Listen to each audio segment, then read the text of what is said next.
All right, I hope your booty is sat because I'm about to chat with you about something that I really don't feel like vocal coaches discuss enough, and I think it is a shame because it is one of the most important things you could ever know about your voice, especially when you are going through a phase where you need to have more realistic expectations for what your voice can do at a given time. And that is your voice is incredibly affected by hormones, hormone changes, and hormone fluctuations. So yes, when you're going through puberty, everything is going to feel different. But here's the thing, there's a reason for it. So when you're going through puberty, there's a ton of hormones, right, going through your body. But one of the reasons why that's all happening is because those hormones are responsible for growth.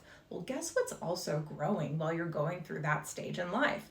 Your vocal tract. That's right. So if you put your hand here on your throat and you feel around for a little bump, you're going to feel a little piece of cartilage, and that's your larynx, and that's where your vocal folds are. And here's what's so interesting about puberty is while you're going through all of these big growth changes, the reason why your voice is changing is because those muscles are also growing. However, they are growing at different rates, which is why you get those gaps in your singing. And for some people, this is really extreme. So me, for example, when I was a teenager, there were like 2 whole notes that I couldn't hit for like a year. And then all of a sudden, everything kind of netted out, everything zeroed out, and then I was able to get access to my range again, okay? So that's a great example of just knowing like, hey, like you're just gonna go through a season where this is difficult.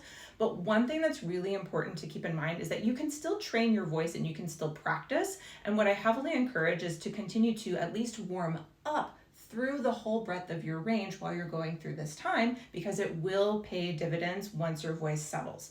And this is going to be true not just of someone going through puberty, but if you happen to be taking hormones for any reason and you feel like you're kind of going through like a second puberty almost, or maybe you're reaching a stage in life where you know that your hormones are changing, this is also going to be true, but it is still really important if you are a singer to keep warming up, to keep practicing, okay? Speaking of which, I actually have a free warm-up routine that you can use if you just don't know where to start, you don't know how to maintain your instrument. It is a quick, fast, easy, no-nonsense warm-up routine full of exercises that I never skip. And you can grab it for free using the link in my bio.